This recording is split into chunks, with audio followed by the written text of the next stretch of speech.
ವೇದಿಕೆಯಲ್ಲಿ ವಿರಾಜಮಾನರಾಗಿರುವ ಗಣ್ಯರೇ, ವೇದಿಕೆಯ ಮುಂಭಾಗದಲ್ಲಿ ಉಪಸ್ಥಿತರಿರುವ ಸರ್ವ ವಿದ್ಯಾಭಿಮಾನಿಗಳೇ, ತಮಗೆಲ್ಲರಿಗೂ ಶಿರಬಾಗಿ ನಮಿಸುತ್ತಾ ಬದುಕು ಕಟ್ಟೋಣ ಬನ್ನಿ ಸೇವಾ ಟ್ರಸ್ಟ್ ಉಜಿರೆ ಇವರು ನಮ್ಮೂರ ಕನ್ನಡ ಶಾಲೆ ನಮ್ಮ ಹೆಮ್ಮೆ ಎಂಬ ಶೈಕ್ಷಣಿಕ ಯೋಜನೆಯಡಿ ನಮ್ಮ ಶಾಲೆಯನ್ನು ನವೀಕರಣಗೊಳಿಸಿ ಹಸ್ತಾಂತರಗೊಳಿಸುವ ಮಹತ್ವಪೂರ್ಣ ಕಾರ್ಯಕ್ರಮಕ್ಕೆ ನಾವೆಲ್ಲರೂ ಸಾಕ್ಷಿಯಾಗಿದ್ದೇವೆ. ಒಂದು ಸಾಮಾಜಿಕ ಸೇವಾ ಸಂಸ್ಥೆಯಾಗಿ ರಾಜ್ಯ, ರಾಷ್ಟ್ರ, ಅಂತಾರಾಷ್ಟ್ರೀಯ ಮಟ್ಟದಲ್ಲಿ ತನ್ನದೇ ಛಾಪನ್ನು ಮೂಡಿಸಿ ಹಲವು ಪ್ರಶಸ್ತಿಗಳನ್ನು ಅರ್ಹವಾಗಿ ತನ್ನ ಮುಡಿಗೇರಿಸಿಕೊಂಡಿರುವ ಗೌರವಾನ್ವಿತ ಶ್ರೀ ಮೋಹನ್ ಕುಮಾರ್ ಸರ್, ಮಾಲಕರು ಲಕ್ಷ್ಮೀ ಗ್ರೂಪ್ಸ್ ಉಜಿರೆ ಇವರ ಸಂಚಾಲಕತ್ವದ ಬದುಕು ಕಟ್ಟೋಣ ಬನ್ನಿ ಸೇವಾ ಟ್ರಸ್ಟ್ ಉಜಿರೆ ಇವರು ಈ ವರ್ಷದ ಶೈಕ್ಷಣಿಕ ಯೋಜನೆಗೆ ನಮ್ಮ ಶಾಲೆಯನ್ನು ಆಯ್ದುಕೊಂಡು ನಮ್ಮ ಶಾಲೆಯ ಸಮಗ್ರ ಅಭಿವೃದ್ಧಿ ಮಾಡುವುದರೊಂದಿಗೆ ನಮ್ಮ ಶಾಲಾ ಚಿತ್ರಣವನ್ನೇ ಬದಲಿಸಿರುವುದು ತಮಗೆಲ್ಲ ತಿಳಿದಿರುವ ವಿಚಾರವೇ ಸರಿ. ಇದಕ್ಕಾಗಿ ಪ್ರಥಮತಃ ನಾನು ತಮ್ಮ ಇಡೀ ತಂಡಕ್ಕೆ, ನಮ್ಮ ಶಾಲಾ ವಿದ್ಯಾರ್ಥಿ ವೃಂದ, ಶಿಕ್ಷಕ ವೃಂದ, SDMC ಪೋಷಕ ವೃಂದ ಹಾಗೂ ಊರ ಸಮಸ್ತ ನಾಗರಿಕರ ಪರವಾಗಿ ಮನದಾಳದ ಕೃತಜ್ಞತೆಗಳನ್ನು ಅರ್ಪಿಸುತ್ತಿದ್ದೇನೆ. ಧನ್ಯವಾದಗಳು ಸರ್.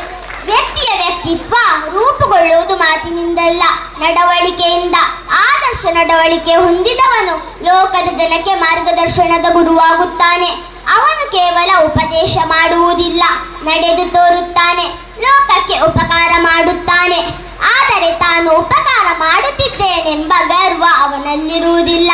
ಪರೋಪಕಾರಾಯ ಫಲಂತಿ ವೃಕ್ಷಃ, ಪರೋಪಕಾರಾಯ ವಹಂತಿ ನದ್ಯಃ, ಪರೋಪಕಾರಾಯ ದುಹಂತಿ ಗಾವಃ, ಪರೋಪಕಾರಾರ್ಥಂ ಇದಂ ಶರೀರಂ ಎಂಬ ಸುಭಾಷಿತದ ನುಡಿಯಂತೆ ಮರಗಳು ಹಣ್ಣನ್ನು ಕೊಡುವುದು, ನದಿಗಳು ಎಲ್ಲ ಕಡೆ ಹರಿಯುವುದು, ಹಸುಗಳು ಹಾಲು ಕೊಡುವುದು ಪರೋಪಕಾರಕ್ಕಾಗಿ, ಅಂತೆ ಈ ಶರೀರ ಇರುವುದು ಕೂಡ ಪರೋಪಕಾರಕ್ಕಾಗಿ ಎಂಬ ಯಥಾರ್ಥವನ್ನು ಆತ ಅರಿತಿರುತ್ತಾನೆ. ಇದಕ್ಕೆ ಸಾಕ್ಷಾತ್ ನಿದರ್ಶನವೆಂದರೆ ಗೌರವಾನ್ವಿತ ಮೋಹನ್ ಸರ್ ಅವರು. ಸರ್, ತಾವು ನಮ್ಮ ಶಾಲೆಯ ಭೌತಿಕ ಸೌಲಭ್ಯಗಳಾದ ನೆಲಕ್ಕೆ ಟೈಲ್ಸ್ ಅಳವಡಿಕೆ, ಉತ್ತಮ ಗುಣಮಟ್ಟದ ಸುಣ್ಣ ಬಣ್ಣ, ಎಲ್ಲ ಕಿಟಕಿ ಬಾಗಿಲುಗಳ ಬದಲಾವಣೆ, ಪೂರ್ಣ ಪ್ರಮಾಣದ ಪೀಠೋಪಕರಣಗಳು, ಶಾಲಾ ಭಿತ್ತಿಯಲ್ಲಿ ಚಿತ್ತಾಕರ್ಷಕ ಚಿತ್ರಗಳು, ಆಟೋಪಕರಣಗಳು, ಹೀಗೆ ನಮ್ಮ ಶಾಲೆಯನ್ನು ಪೂರ್ಣ ಪ್ರಮಾಣದಲ್ಲಿ ನವೀಕರಣಗೊಳಿಸಿರುವುದು ಸಮಾಜದ ಬಗೆಗಿನ ತಮ್ಮ ದೃಷ್ಟಿಕೋನ ಕಾಳಜಿಗೆ ಹಿಡಿದ ಕೈಗನ್ನಡಿಯಾಗಿದೆ. ತಮ್ಮ ಈ ಮಹದುಪಕಾರದಿಂದ ನಮ್ಮ ಶಾಲೆಯ ಬಹುಕಾಲದ ಬೇಡಿಕೆ ನಮ್ಮ ನಿರೀಕ್ಷೆಗೂ ಮೀರಿ ಈಡೇರಿದೆ. ತಮ್ಮ ಈ ಸಹಾಯಕ್ಕೆ ಪ್ರತಿಯಾಗಿ ನಾವು ಅಪಾರ ಅಭಿಮಾನ, ಕೃತಜ್ಞತೆಯಲ್ಲದೆ ಇನ್ನೇನು ಹೇಳಲು ಸಾಧ್ಯ. ನಮ್ಮ ಏಳಿಗೆಯಲ್ಲಿ ತಮ್ಮ ಸಹಕಾರ, ಮಾರ್ಗದರ್ಶನ ಸದಾ ನಿರೀಕ್ಷಿಸುತ್ತೇವೆ ಸರ್. ಒಬ್ಬ ವ್ಯಕ್ತಿಯ ಯೋಗ್ಯತೆ ನೋಡಬೇಕಾದರೆ ಅಧಿಕಾರ ಕೊಡಬೇಕಂತೆ. ಅಧಿಕಾರ ಇರುವುದು ಅನ್ಯರ ಸೇವೆ ಮಾಡುವುದಕ್ಕಾಗಿ ಎಂಬ ಉಕ್ತಿಗೆ ಸ್ಪಷ್ಟ ಉದಾಹರಣೆ ಎಂದರೆ ನಮ್ಮ ಹೆಮ್ಮೆಯ ಶಾಸಕರು. ಪ್ರಜ್ಞಾವಂತ ಜನರ ನಿಷ್ಠಾವಂತ ಸೇವಕ ಎಂಬ ನುಡಿಗೆ ಉಪಮೆಯಾಗಿ ಜನಸೇವೆ ಮಾಡುತ್ತಾ ವಿಶೇಷವಾಗಿ ನಮ್ಮ ಶಾಲೆಗೆ ರಂಗಮಂದಿರ ಹಾಗೂ ನಮ್ಮ ಶಾಲಾ ಚಾವಣಿಗೆ ಶೀಟ್ ಅಳವಡಿಕೆಗೆ ಅನುದಾನವನ್ನು ಒದಗಿಸಿ ನಮ್ಮ ಶಾಲಾ ಬಹುಮುಖ್ಯ ಬೇಡಿಕೆಯನ್ನು ಪೂರೈಸಿದ ತಮಗಿದ್ದು ಸಮಸ್ತ ಜನಸ್ತೋಮದ ಪರವಾಗಿ ಧನ್ಯವಾದಗಳು.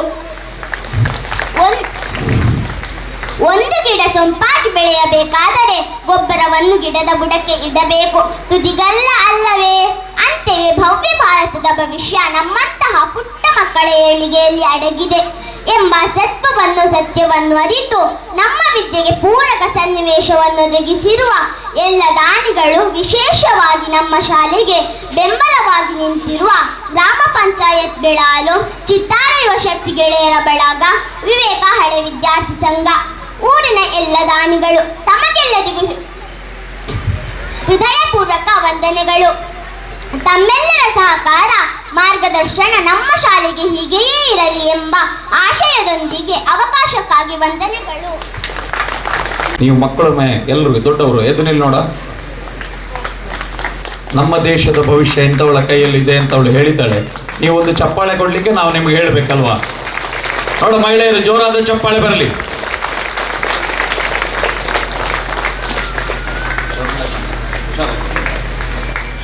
ಸತ್ಯ, ಸ್ಪಷ್ಟ, ನೇರ ಸುದ್ದಿಯೊಂದಿಗೆ ಯು ಪ್ಲಸ್ ಟಿವಿ. ಇದು ಹೊಸತನದ ಸಂಕಲನ.